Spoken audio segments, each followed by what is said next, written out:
శ్రీగురుభ్యో నమః. పరశురామేశ్వర స్వామివారి దేవస్థానం గుడిమల్లం. స్వామివారి విగ్రహంలో కూడా త్రిమూర్తులు కొలువై ఉన్నారు.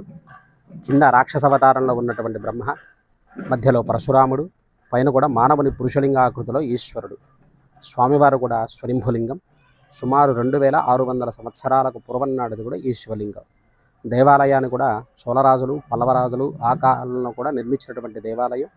శివలింగం కూడా నవపాషాణ శివలింగం, 9 రకాల విష పదార్థాలతో కూడిన శివలింగం అన్నమాట. ఇది గుడి ఆకారం కూడా గజపృష్ఠాకారం. ఏనుగు కూర్చుంటే వెనకాల భాగం ఏ ఆకారంలో అయితే ఉంటుందో గర్భాలయ గోపురం కూడా ఆకారంలో ఉండడం వల్ల మనకు గర్భాలయం కూడా అర్ధచంద్రాకారంలో కూడా కనిపిస్తుంది అన్నమాట.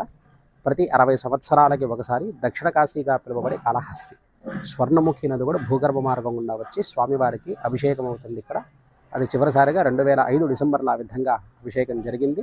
ఇంకా 2065వ సంవత్సరంలో కూడా గర్భాలయంలోకి నీళ్లు వస్తాయి.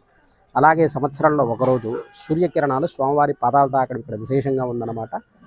ప్రతి జూలై మాసంలో 15వ తారీఖు నుంచి 21వ తారీఖు మధ్యలో, అంటే ఉత్తరాయణ నుంచి దక్షిణాయనం మారిన రోజున కూడా సూర్యకిరణాలు కూడా స్వామివారి పాదాలు తాకడం ఇక్కడ విశేషంగా ఉందన్నమాట.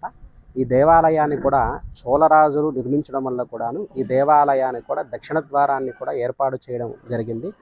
ఇక్కడ గర్భాలయానికి కానీ అంతరాలయానికి కానీ కూడాను ఎక్కడ పిల్లర్ అనేది ఉండదన్నమాట. రాజు మీద రాయి పెట్టి మాత్రమే కట్టబడి ఉంటుంది. పైన గజపృష్ఠాకారం వరకు కూడా అదొక విశేషం మనకి ఇక్కడ. శివలింగంలో పరశురాముడు, ఈశ్వరుడు కలిసి ఉన్నారు కనుక పరశురామేశ్వరుడు అని స్వామివారి నామధేయం. మన భారతదేశంలో మొదటి శివాలయంగా ఈ ఆలయం ఉండడం కూడా ఒక విశేషం అన్నమాట.